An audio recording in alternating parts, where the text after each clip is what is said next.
मिल गया मिल गया। समाजशास्त्र कक्षा 12 के विद्यार्थियों के लिए बहुत ही महत्वपूर्ण ये मॉडल पेपर मिल गया। ये सुन देखिए, इससे पहले भी मैंने समाजशास्त्र का जो एक मॉडल पेपर आप लोग के साथ डिस्कस ऑलरेडी कर रखा है।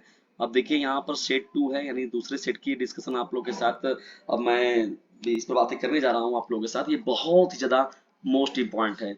यदि सेट ए वन को आप लोगों ने नहीं देखा तो जाइए समाजशास्त्र के प्लेलिस्ट को देखिए, वहां से आपको बहुत सारे लेक्चर मिलेंगे डीजे सर चैनल पर समाजशास्त्र के, जो कि आपके कॉन्सेप्ट को और क्लियर करेंगे।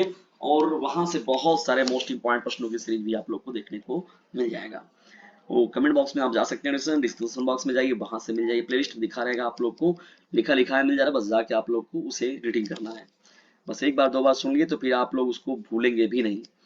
चलिए, आप लोग के समय को ज्यादा न खर्च करते हुए हम लोग सेट 2 को स्टार्ट करते हैं, समाजशास्त्र कक्षा 12 के विद्यार्थियों के लिए। देखिए, बहुविकल्पी प्रश्नों की श्रृंखला से आपका सेशन स्टार्ट होता है। डिस्कशन देखिए, पहला प्रश्न क्या है, राष्ट्रवाद का जन्म किसके परिणाम स्वरूप हुआ था। राष्ट्रवाद का यानी अपने देश के प्रति प्रेम की भावना रखना, ये क्या कहलाता है, राष्ट्रवाद कहलाता है। तो इसका किसके परिणाम स्वरूप देखने को मिला, तो देखिए ये मिला था मुख्य रूप से उपनिवेशवाद के कारण। किसकी वजह से, उपनिवेशवाद इसके लिए सबसे बड़ा मुख्य रूप से जिम्मेदार है। चलिए बढ़ते हैं हम लोग प्रश्नों की श्रृंखला में आगे यहाँ पर और देखते हैं दूसरे महत्वपूर्ण प्रश्न को। देखिए दूसरा हम लोग का प्रश्न क्या है, पत्र पत्रिकाओं तथा पुस्तकों को जनसंचार का कौन सा माध्यम माना जाता है। ठीक है, तो इसे हम लोग डिस्कस मानते हैं, महत्वपूर्ण माध्यम मानते हैं। ठीक है, पत्र पत्रिकाएं जो होती हैं, पुस्तकें जो होती हैं, उनको जनसंचार का हम लोग महत्वपूर्ण माध्यम मानते हैं। तीसरे देखिए महत्वपूर्ण प्रश्न की मुझे बढ़ते हैं यहाँ पर, तो सन 1931 की भारतीय जनगणना के अध्यक्ष कौन थे। बहुत ही महत्वपूर्ण प्रश्न है। 1931 की भारतीय जनगणना जो हुई थी ऑडिशंस, उसमें जो अध्यक्ष थे वो थे J.H. हट्टन साहब। कौन थे, J.H. हट्टन। नाम मत भूलिएगा, बहुत ही इंपॉर्टेंट नाम है ये। चौथे इंपॉर्टेंट प्रश्न की ओर हम लोग चलिए बढ़ते हैं। यहाँ पर देखिए चौथा प्रश्न कौन सा है, ग्रामीण समुदाय की प्रमुख विशेषताएं कौन है। उद्योग आधारित समाज, व्यापार आधारित समाज, कृषि आधारित समाज, इनमें से कोई नहीं। तो देखिए जो कृषि आधारित समाज है वो ग्रामीण समुदाय की सबसे महत्वपूर्ण विशेषता में से एक है। वही जानते हैं कि ग्रामीण समुदाय के लोग हैं तो कृषि पर ज्यादा आश्रित है। पांचवें इंपॉर्टेंट प्रश्न की ओर बढ़ते हैं, पारिस्थितिकीय अवक्रमण का कारण क्या है। पारिस्थितिकीय अवक्रमण का कारण है वनों का विनाश तथा भूमि का कटाव, जल स्रोतों की कमी, खतरनाक उद्योग, उपयुक्त सभी। देखिए पारिस्थितिक जो अवक्रमण होता है ये सभी इसके लिए मुख्य रूप से जिम्मेदार होते हैं। तो यहाँ पर देखिए उपयुक्त सभी जो ऑप्शन होगा वो करेक्ट हो जाएगा। चलिए बढ़ते हैं आगे। यहाँ पर भारत में आधुनिकीकरण का प्रमुख कारक है। भारत में आधुनिकीकरण का प्रमुख कारक कौन सा है। औद्योगिकरण हो गया, नगरीकरण हो गया, पश्चिमीकरण हो गया, ये सभी। देखिए आधुनिकीकरण के रूप में अगर देखा जाए तो सबसे महत्वपूर्ण जो जिम्मेदार है वो औद्योगिकरण है। भाई जाहिर सी बात है, उद्योग धंधे जब हो गए, व्यक्ति के पास टेक्नोलॉजी आ गई, तो टेक्नोलॉजी औद्योगिकरण की वजह से ही ये चीजें हो गई है कि आधुनिकीकरण की ओर लोग बाहर निकलने लगे, या चीजें बदल गई। अब कौन सी नगरीय समुदाय की विशेषता है। भाई जाहिर सी बात है, उद्योग एवं व्यापार जो है वो आपको नगरीय समुदाय में ही देखने को मिलता है। तो उद्योग एवं व्यापार जो होगा इस प्रश्न का राइट आंसर हो जाएगा। चलिए बढ़ते हैं आगे। यहाँ पर हम लोग देखते हैं आठवें महत्वपूर्ण प्रश्न को। इससे सभी प्रश्न जो है एक से बढ़कर एक है, और डिस्टेंस इसे कर दीजिए अपने क्लासमेट पर शेयर। ठीक है, डिस्टेंस इतना काम आप लोग जरूर किया करें, क्योंकि आपके एक शेयर से हो सकता है किसी कमजोर असहाय बच्चे का भला हो जाए। तो इतना काम आप लोग जरूर कर दिया करें अपने क्लास से, क्योंकि याद रखिएगा, sharing is the best way of learning. ठीक है, वो चाहे किसी भी रूप में, अगर आप कमजोर वर्ग से बिलोंग करते हैं तो शेयरिंग आपके लिए बहुत महत्वपूर्ण साधन होता है। यदि आप ऑफलाइन लेवल पर भी बुक खरीदे हैं क्वेश्चन बैंक के लिए, आप उसको आधे आधे फाड़ कर पढ़िए। तो शेयरिंग ये दो देखिए बहुत इंपॉर्टेंट होता है, बहुत अच्छी चीज है। ठीक है, तो खुद भी लाभ उठाइए और दूसरों को भी लाभान्वित कीजिए इस चैनल से। भारत में निर्धनता का प्रमुख कारण क्या है।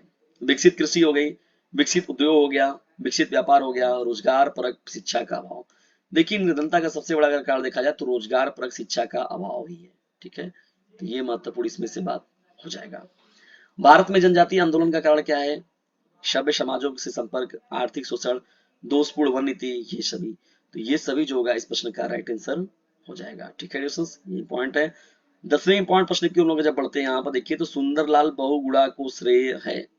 सुंदरलाल बहुगुणा को श्रेय है, किसका श्रेय है, चिपको आंदोलन को व्यापक रूप देने का, उत्तराखंड की राजनीति में योगदान, औद्योगिक विकास में गति प्रदान करने का, उपयुक्त सभी क्षेत्रों में। देखिए दोस्तों, चिपको आंदोलन को व्यापक रूप देने में महत्वपूर्ण रूप से इनकी भूमिका थी। ठीक है, सुंदरलाल बहुगुणा, जो चिपको आंदोलन था, जो पेड़ पौधों से लोग चिपक जा रहे थे, भैया काटने नहीं देंगे, काटने नहीं देंगे। तो बहुत इंपॉर्टेंट है, देखिए प्रश्न कैसे पूछा जा रहा है आप लोग का।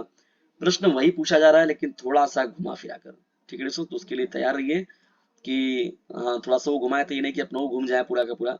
तो घूमने की जरूरत नहीं है आप लोग को, बस थोड़ा सा ध्यान देने की जरूरत है।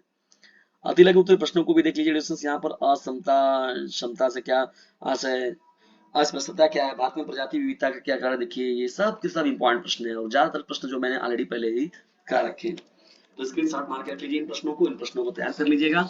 जिन प्रश्नों में आपको दिक्कत होगा, कमेंट बॉक्स आपके लिए खुला हुआ है, व्हाट्सएप नंबर आप लोग के लिए खुला हुआ है, डिस्क्रिप्शन बॉक्स में जाइए, थोड़ा देखिए वहां से चीजों को और लाभ उठाइए। जब आप लोग की चीजें इतनी अवेलेबल है तो आप लोग उसका लाभ ही नहीं उठा पा रहे हैं, और समय तो बिल्कुल भी नहीं है आप लोगों के पास। आप लोगों को लगता है बहुत समय है, बहुत समय, लास्ट में ऐसा मिलेगा आप लोग का टाइमिंग कुछ भी नहीं तैयार हो पाएगा आप लोगों का, और आप लोग लास्ट में बहुत परेशान हो जाते हैं। ये हर बार के विद्यार्थियों का यही रहता है, लोग परेशान बहुत ज्यादा हो जाते हैं। तो ये लापरवाही बिल्कुल भी मत कीजिए।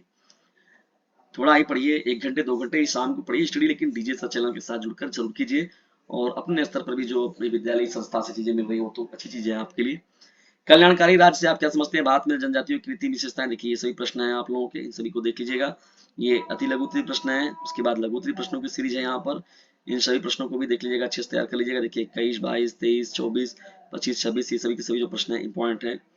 विस्तृत उत्तरीय प्रश्नों में देखिए माल्थस का जनसंख्या सिद्धांत बहुत ही मोस्ट इंपॉर्टेंट है, और मैंने डीएसओ इसको बहुत अच्छे से करा रखा है आप लोगों के लिए। एक बार जाकर आप लोग देख लेंगे तो कभी भूलेंगे नहीं विस्तृत उत्तरीय प्रश्नों की श्रृंखला को।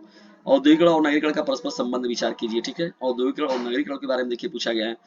ये देखिए इसमें और भी प्रश्न जो है, और तीसरा प्रश्न है, अथवा में भी करके प्रश्न मिलता है। देखिए त्रिगुत्तरीय प्रश्नों में एक बार आप लोग को देख लेना चाहिए कि किन प्रश्नों पर आप अच्छे से लिख सकते हैं, ज्यादा मटेरियल दे सकते हैं उसमें। तो प्रश्नों का चुनाव अच्छे से किया करिए, ठीक है। ये नहीं घबरा के चलिए भैया पहला वाले का हेडिंग डाल के लिखना चालू कर दिए। उसमें आप पहले थोड़ा सोच लीजिए, 1 मिनट सोच लीजिए कि हाँ किस पर आप, 2 मिनट सोच कर रुक कर देखिए कि किस पर आप बेहतर तरीके से कर सकते हैं, तो उस तरीके से फिर आप अपना डिसीजन लीजिए। तो लिसंस ये रहा महत्वपूर्ण सेशन, आज का ये महत्वपूर्ण सेशन आप लोग कैसा लगा कमेंट बॉक्स में जरूर बताइएगा। और यदि वीडियो थोड़ा सा भी हेल्पफुल लगा तो इसे लाइक करें, शेयर करें, और चैनल पर नए तो चैनल को सब्सक्राइब करना बिल्कुल भी ना भूलिएगा। और याद रखिएगा यदि ज्यादा नंबर पाने की इच्छा तो डीजे सर चैनल से जरूर लीजिएगा शिक्षा। जाइए इसे अपने क्लासमेट पर कर दीजिए शेयर, क्योंकि बोर्ड एग्जामिनेशन है आप सभी लोगों के नियर। वीडियो को अंत तक देखने के लिए आप सभी लोगों का हृदय गहराइयों से विनम्रतापूर्वक धन्यवाद।